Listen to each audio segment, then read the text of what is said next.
The Mediterranean Basin is one of the planet's most biologically rich and complex regions. The crossroads of Europe, Asia, and Africa is considered to be one of Earth's biodiversity hotspots.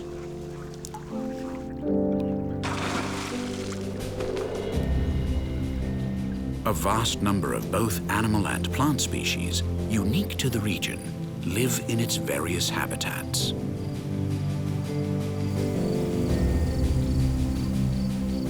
The Mediterranean Basin is located in one of the planet's temperate zones. The subtropical climate makes it cold and wet here in winter, hot and dry in summer, and mild and rainy in autumn and spring. Occupied by human beings for more than 8,000 years, the Mediterranean Basin has experienced dramatic changes to its forest and woodland areas. But nevertheless, they are still among the most diverse on the planet. From marshlands to high mountain ranges, from forests of holm and cork oaks to oak and pine forests high up in the mountains. All of them are home to thousands of animal and plant species whose paths cross on their adventures through life.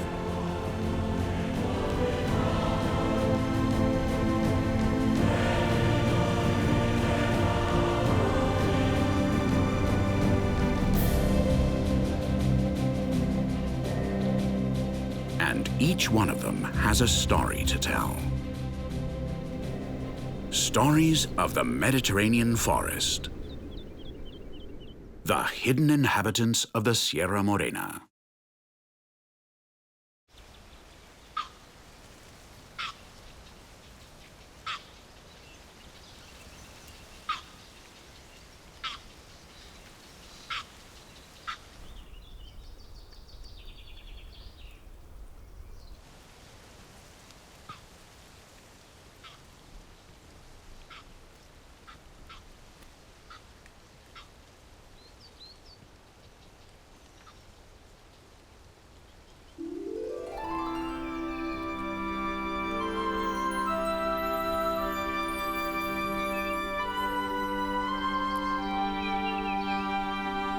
In this land where the temperatures in summer often surpass 30 degrees Celsius, life during the hottest months of the year gets particularly complicated. In some areas that receive barely 500 millimeters of rain per year, fresh water is frequently hard to find.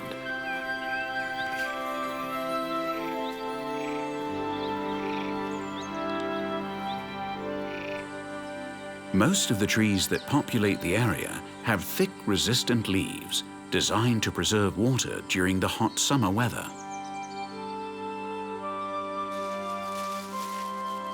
Many animal species have been forced to adapt to this semi-arid Mediterranean climate by reducing their size and altering their shape.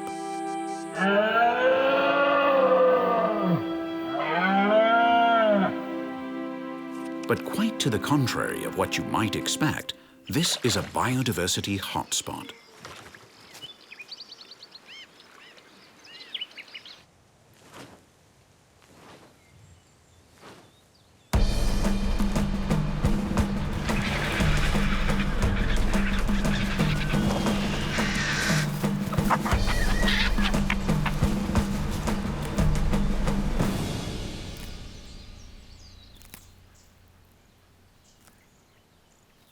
We're in the Sierra Morena. Stretching some 400 kilometers long, the Sierra Morena is a mountain range in the southern part of the Iberian Peninsula. Few peaks in the Sierra Morena are higher than 1,300 meters. Its vegetation is perfectly adapted to the area's predominantly semi-arid climate. Most of the forests in Central and Northern Europe are dominated by a dozen species of trees at most. The forests in Southern Europe, however, are much more diverse, in spite of the blazing heat and dried-out terrain. The Sierra Morena is home to more than 50 tree species and countless small plant species. The prevailing trees in the driest areas are the holm oak and cork oak, which together with the characteristic olive groves make up the landscape of these mountains. These evergreen trees have thick, durable leaves that are designed to conserve water when the summer temperatures soar. In this mountain range, we also find various species of conifers, native stone pine forests, and other woods that have been replanted by man, all of which color the landscapes of the Sierra Morena a very intense green. All these tree species are accompanied by a complex mosaic of plants in which aromatic herbs and woody bushes stand out. Rock rose, rosemary, lavender, and thyme, as well as many other small plant species, cover this jumbled landscape with a multicolored mantle in springtime. The spring in the Sierra Morena is a tribute to life. And it's here, in this complex ecosystem, where we can find the most endangered feline on the face of the planet, the Iberian lynx. The Iberian lynx is a species that's endemic to southern Europe, but whose territory today has been reduced to small enclaves in the southern half of the Iberian Peninsula. And the Sierra Morena is one of them. This solitary male is patrolling his hunting grounds in search of food. As always, he moves silently to catch any potential prey unawares. A group of Iberian magpies detect his presence and start to screech, making a tremendous ruckus. This is the warning signal for all the inhabitants of this corner of the Sierra Morena that the stealthy feline is on the prowl.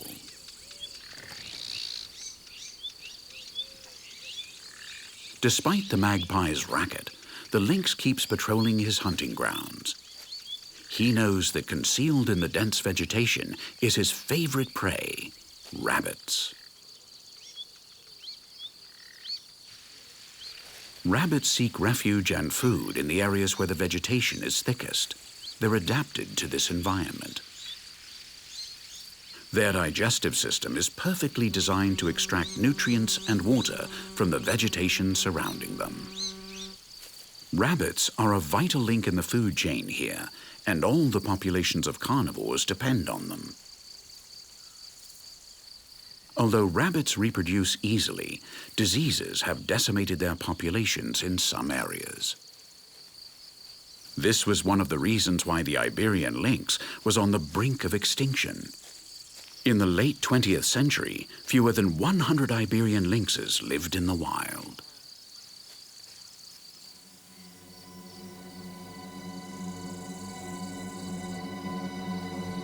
The solitary lynx isn't alone. The most majestic of all eagles is gliding in the sky and perches close to where the young male is prowling.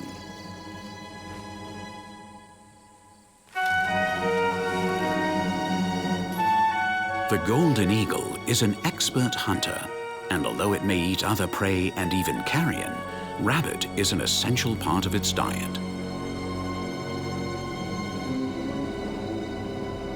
If he wants to eat today, the lynx had better keep a sharp eye out. From his raised perch, the golden eagle has a better view and can spot any movement more quickly, even in the distance. The lynx's strategy to emerge triumphant is to camouflage itself in the vegetation. With his spotted coat, which matches the dense foliage, he goes totally unnoticed.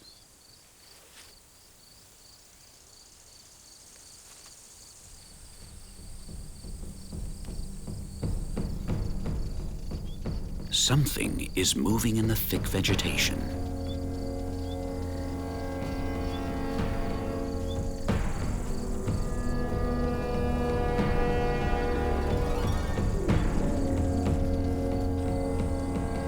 The young male took advantage of the eagle being busy preening to beat him this time.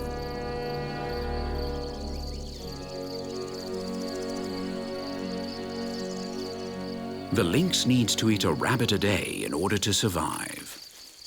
The Iberian lynx's existence is inextricably linked to these rabbits, which make up more than 80% of its diet. The Iberian lynx survives like this day after day. Tomorrow, he'll begin the process of finding and catching a rabbit all over again.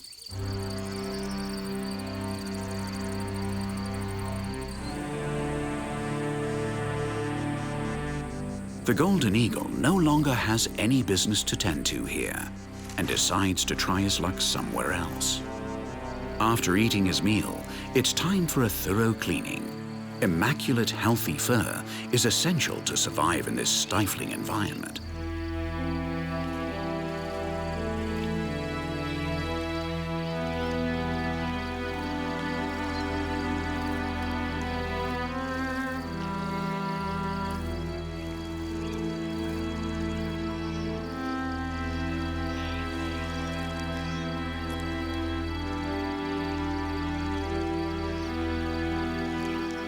Smaller than the Eurasian lynx, the Iberian lynx is the clearest example of a species that has adapted to the Mediterranean forest. After being isolated during the glacial periods, the lynx split into the two European species that we know today. At just 15 kilograms, the Iberian lynx weighs only half as much as its cousin, the better-known Eurasian lynx. Its smaller size and shorter fur allow it to withstand the hot summers of southern Europe. But even if the summers are hot, the rain does put in an appearance every now and then.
Although scarce, the watercourses are the arteries that pump life into the Sierra Morena. Near this riverbed, where food is abundant, a pair of gray herons has built their nest. 5 slender chicks wait impatiently for their parents. The nest, covering little more than a square meter, is already growing too small for them. And so the gray heron chicks, who are already pretty grown up, begin to explore their surroundings. They're confident enough already to inspect the vicinity of the nest and to make a few short excursions. That is, without going too far.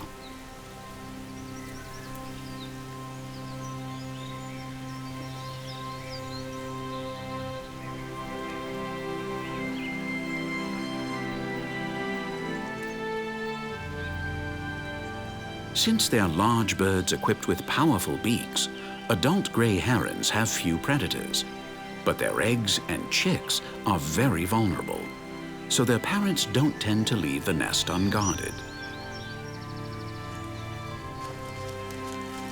Only when the chicks are quite large do they dare to leave them unattended. Plus, with 5 hungry mouths to feed, both parents have to spend their time constantly looking for food.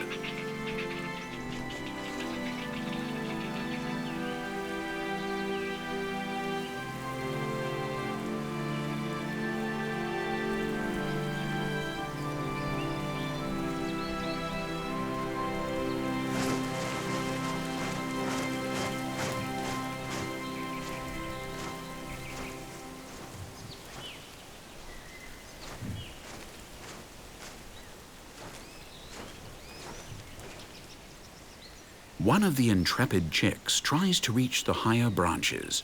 He feels sure he can achieve his goal.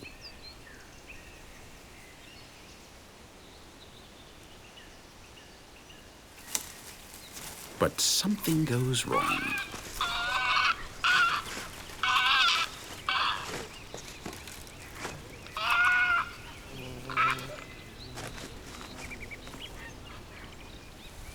Fortunately, the lower branches break his fall.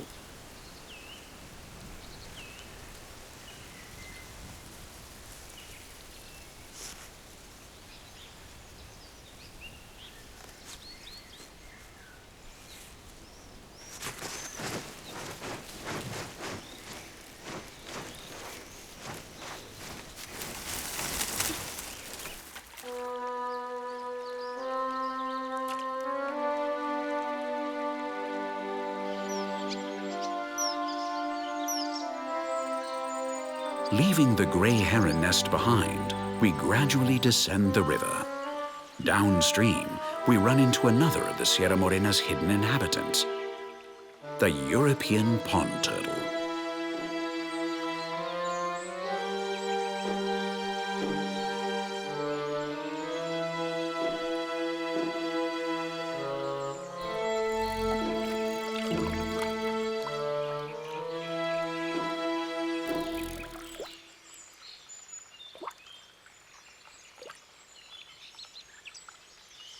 This European pond turtle doesn't feel very comfortable among the rocks in the river.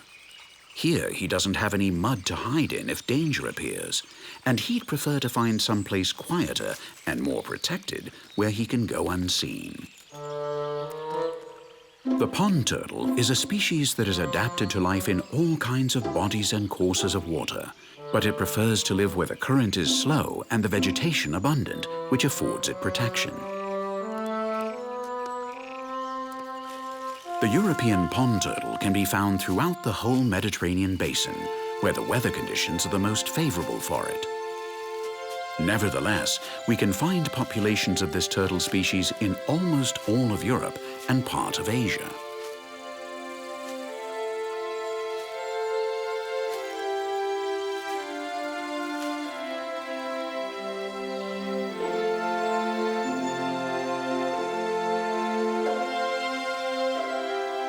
This small reptile has a black shell covered with yellow radial markings and some characteristic yellow spots on the head and extremities that differentiate it from other turtle species.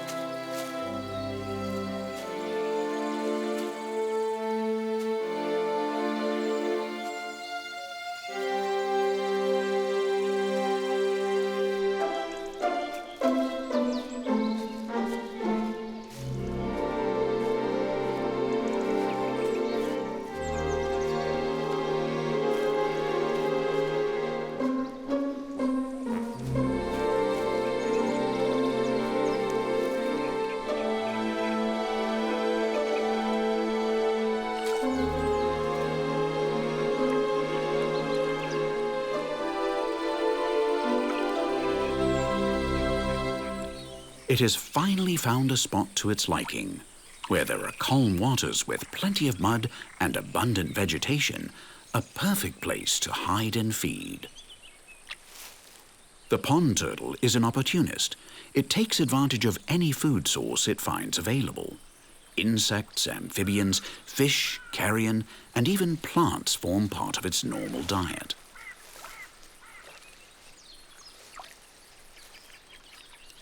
In the hottest months, if the water level drops a lot, some pond turtles spend the days half buried among the vegetation.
Watercourses are essential for life. A large number of species concentrate around them, looking for food and a place to hide from predators in the water or in the vegetation surrounding them. The biodiversity in the rivers and streams of the Sierra Morena is surprising.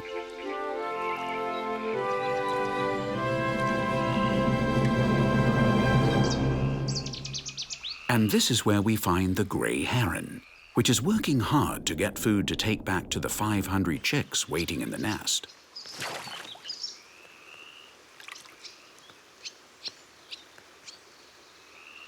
The grey heron is an excellent fisher, but there's an even more effective predator.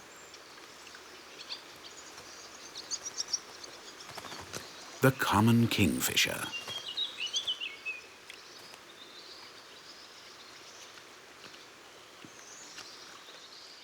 Dressed in spectacular plumage and flying very fast, the common kingfisher is a small bird that is intimately linked to watercourses. It spends a lot of its time preening. It uses its beak to comb its feathers, and at the same time, it spreads a grease that the bird itself produces. This provides it with the perfect protection when it dives into the river.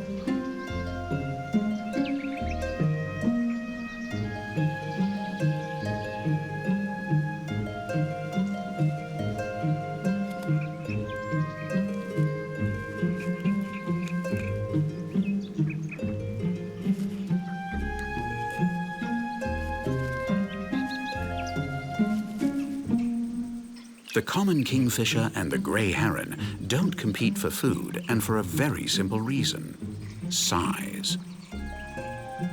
While the grey heron weighs around 2 kilograms, the little common fisher weighs no more than 25 grams, and its prey are also small. Despite its diminutive size, the common kingfisher is a formidable predator. It not only feeds on fish, but also catches adult and larval aquatic insects, tadpoles, and even small amphibians.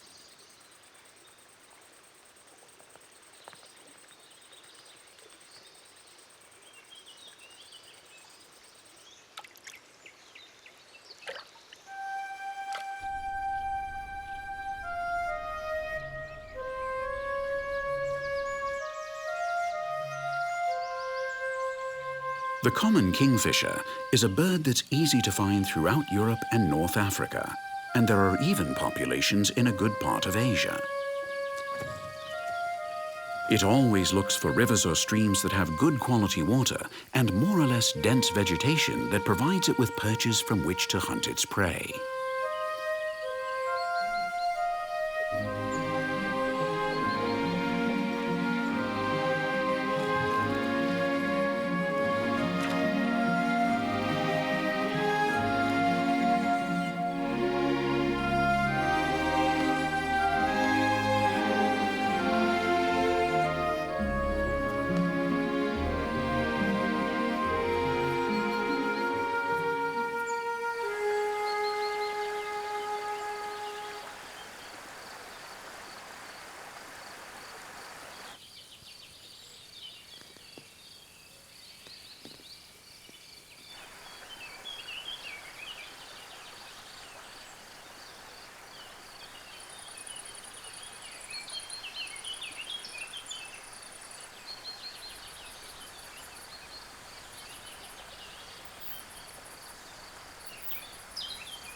Nightfall comes, and with it one of the most mythical and mistreated creatures appears: the wolf.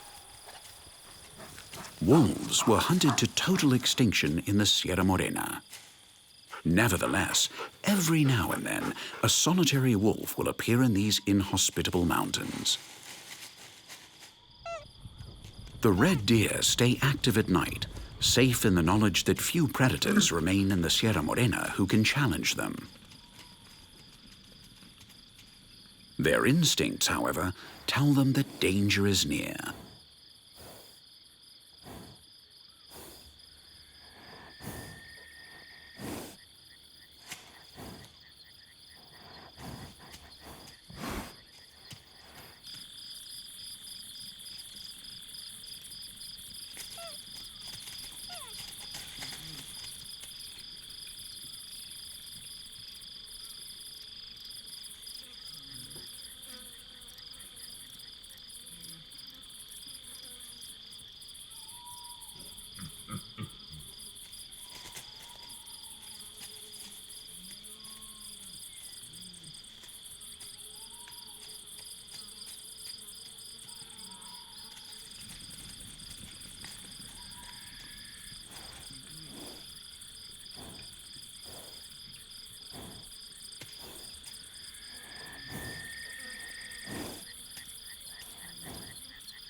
A young red deer is wandering away from the group, and a slip-up like that could cost him his life. It enters the thick forest. When the vegetation is so dense and the leaves on the trees create a green canopy, the rays of sunlight tread more lightly on the forest floor, and the grass is a little fresher and appetizing. By chance, the lone wolf crosses paths with a young red deer. Wolves hunt in packs, and a single wolf runs a big risk if it tries to take down such a big, strong animal. That would take a lot of energy, and the wolf might even be seriously injured. The wolf decides a better idea would be to go look for smaller prey.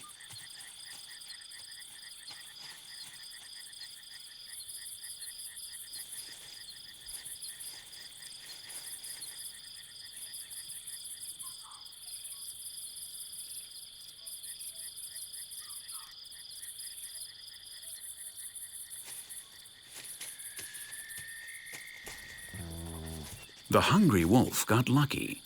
He's taken a path straight to some carrion. Those are the proteins he needs so badly, and he's gotten them without having to expend an ounce of energy. Now it's time to satisfy his hungry stomach.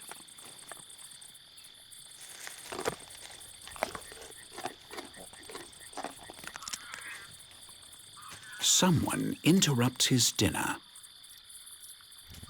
The lone wolf doesn't want to fight with the lynx and decides it would be better to take off, but not without his dinner.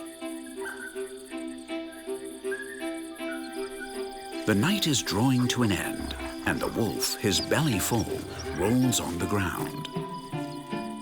A good dirt bath to clean his fur feels great before looking for a quiet, secluded place to sleep.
The implacable sun gradually changes the color of the landscape as the green of spring that covered the mountains at the start of summer turns into a characteristic straw color that indicates the absence of life. All the inhabitants of the Sierra Morena have to adapt to living in these harsh conditions.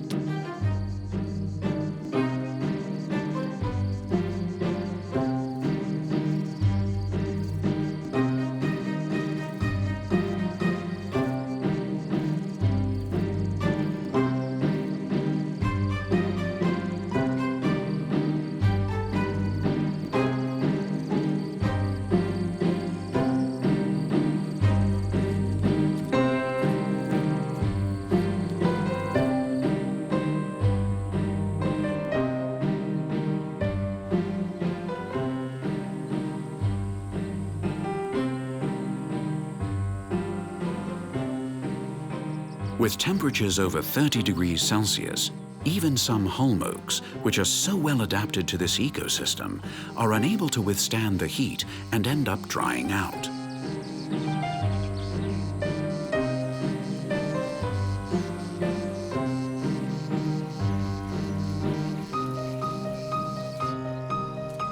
From here on out, only the strongest and best adapted will survive.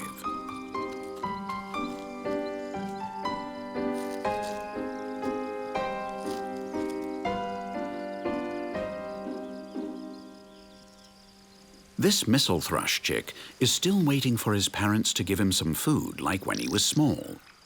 But that's all going to change.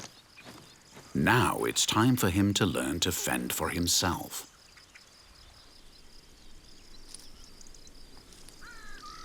The mother patiently prepares his last breakfast for him. Although his father no longer finds that the least bit cute.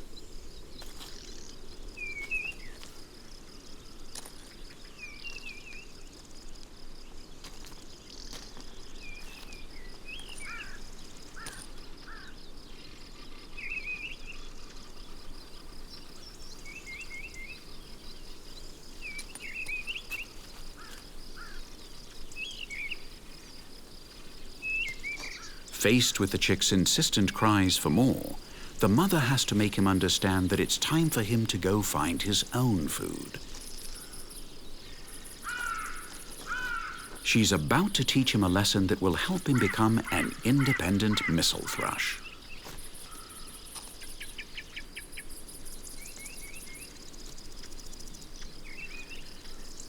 She looks for enough food and brings it closer to feed him.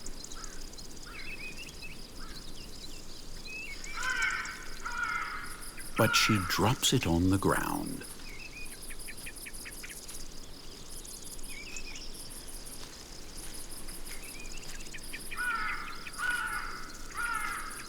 This is the best way to teach him how he has to eat by himself.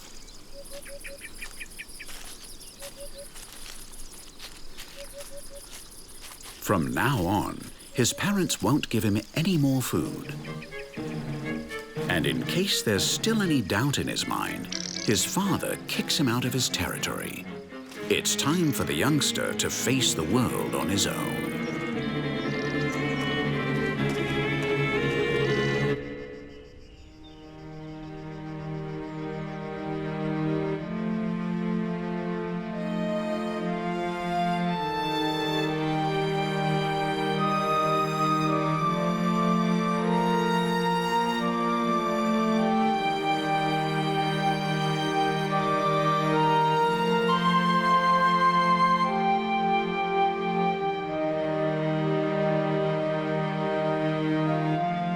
As the temperatures gradually rise and the rain falls less frequently, the rivers begin to dry up.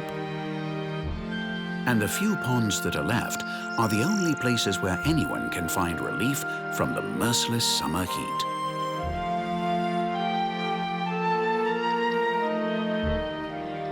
These small oases are the spots where all the inhabitants of the Sierra Morena meet. Hunters and prey both need water to survive. One's thirst must be quenched.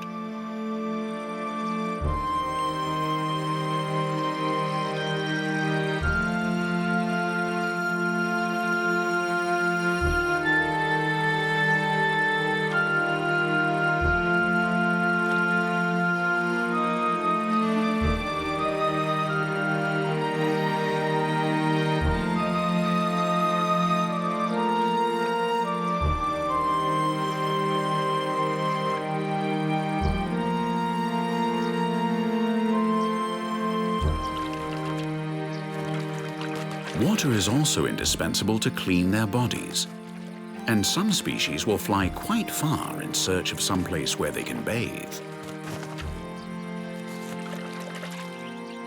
Birds need a good dip in a river or pond, and not just to cool off.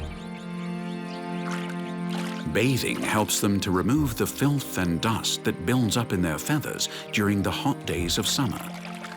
And it also helps them to get rid of bothersome parasites. And after a good bath, it's time to comb and arrange their feathers. Well cared for and preened plumage is essential for survival in this tough setting.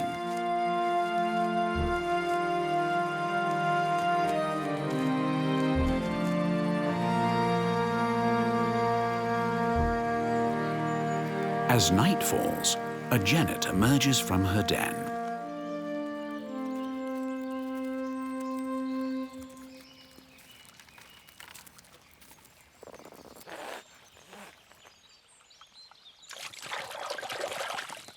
The concentration of small birds is greater near the river, and when it gets dark, many of them will stay to sleep in the surrounding vegetation. Now's the moment the genet was waiting for.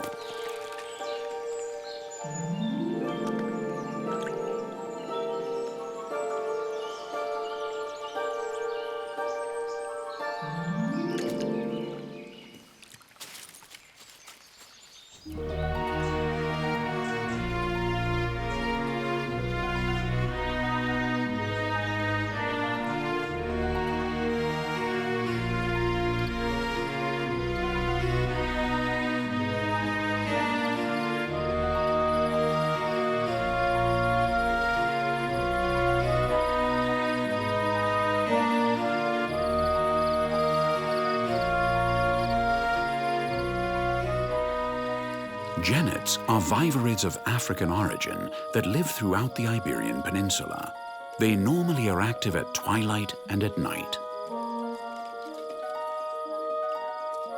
This astute carnivore adapts very well to almost any ecosystem. Besides having an excellent sense of smell, its hearing and vision are also exceptionally good, which makes these animals very efficient hunters.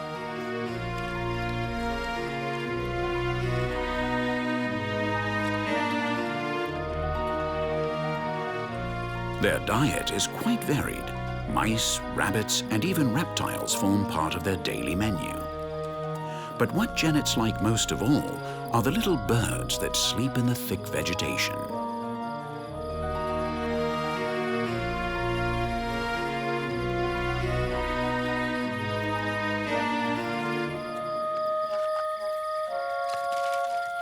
With a very accurate jump, the genet has caught a small sparrow.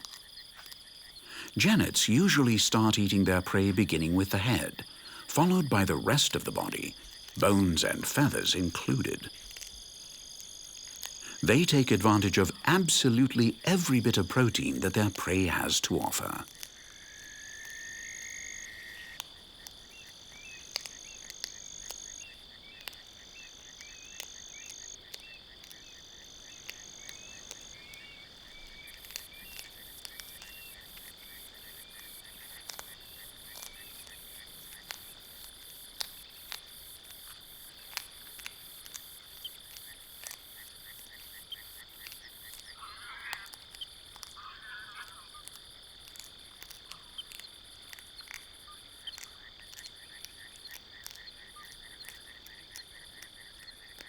The genet is a solitary animal that generally goes on the prowl at night. Depending on the amount of food available, its hunting grounds can vary in size, sometimes covering several square kilometers. The territories of males and females sometimes overlap, but never those of two genets of the same sex.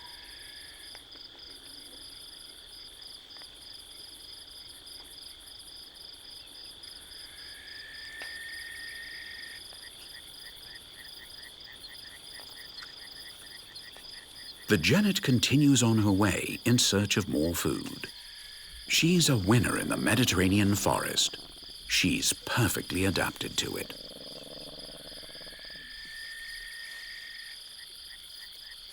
Not very far from where we found the stealthy genet, another of the Sierra Morena's inhabitants couldn't withstand these tough conditions and has died.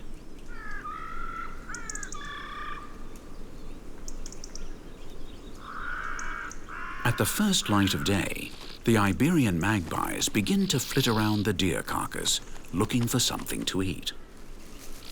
Although magpies do also eat the carrion that they may come across in the mountains, the deer carcass isn't an option for them. They can't get to the more than 100 kilograms of meat in the carcass. Their beaks aren't big enough nor strong enough to break through the tough skin and reach the flesh inside. And the only ones who can do that work have to wait for the sun to come up.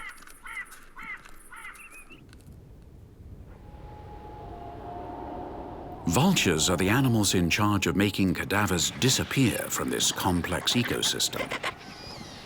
Griffin vultures specialize in locating and eating the carcasses of large ungulates and domestic cattle.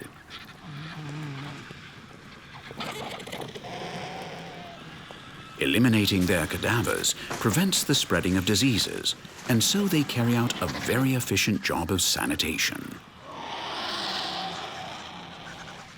Vultures have developed an extremely strong digestive system, one able to kill many pathogens that spread disease. They've also shown that they're highly adapted so that they can tolerate certain bacteria in their bodies.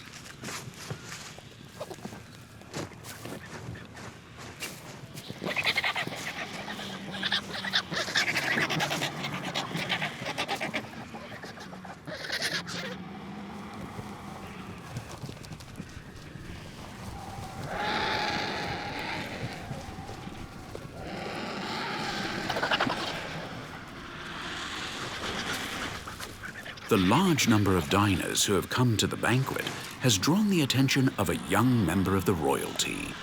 This juvenile golden eagle is hungry, but he doesn't dare to fly down.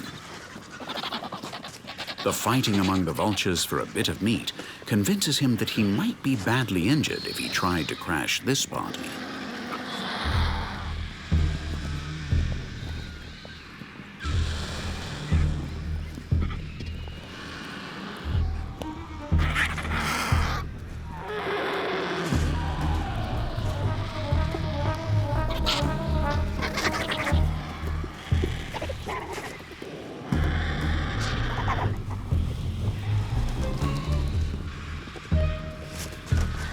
He decides that it might be best to look for food elsewhere.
In little more than 5 hours, 100 vultures have turned the deer carcass into a pile of bones.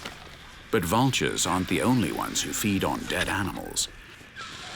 Many of the Sierra Morena's inhabitants don't think twice about making use of the easy proteins that a carcass offers. And among those animals are the ants. Ants live in colonies and are one of the most successful zoological groups. They're generalist predators that look for any kind of food. Seeds, plant remains, dead insects, and if the occasion arises, they won't hesitate to make use of dead animals for food. This group of ants has found the carcass of a shrew, and little by little, they're gradually cutting off pieces of hair, skin, and meat with their mandibles. The colony will profit from anything that they can take back to the ant nest. Ants' mandibles are formidable tools, and they use them for almost everything. To chop up food, to transport materials, to build, to defend themselves, and to fight with other ants. These insects are extremely strong animals. With the aid of their mandibles, they can lift up to 100 times their own weight. Except for the 2 poles, we can find ants on every continent. All an ant colony needs to set up shop is for there to be plenty of food in the surrounding area. And in the Sierra Morena, there's lots of food.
In spite of how extreme the living conditions can get in the Sierra Morena, it's one of the planet's biodiversity hotspots.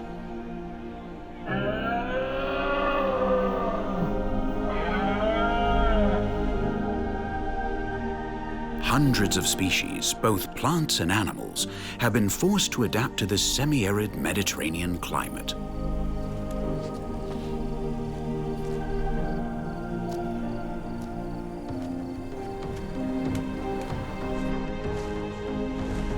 The fight for survival is never-ending, and no one knows when or where danger will appear. And that's why every day lived is a reward for the tenacity of the thousands of living beings that inhabit these lands.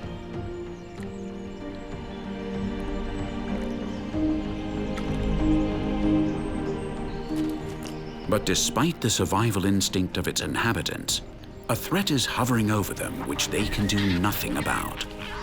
If the rise in temperatures that our planet is undergoing continues at its current pace, in a few years, this complex ecosystem will begin to disappear.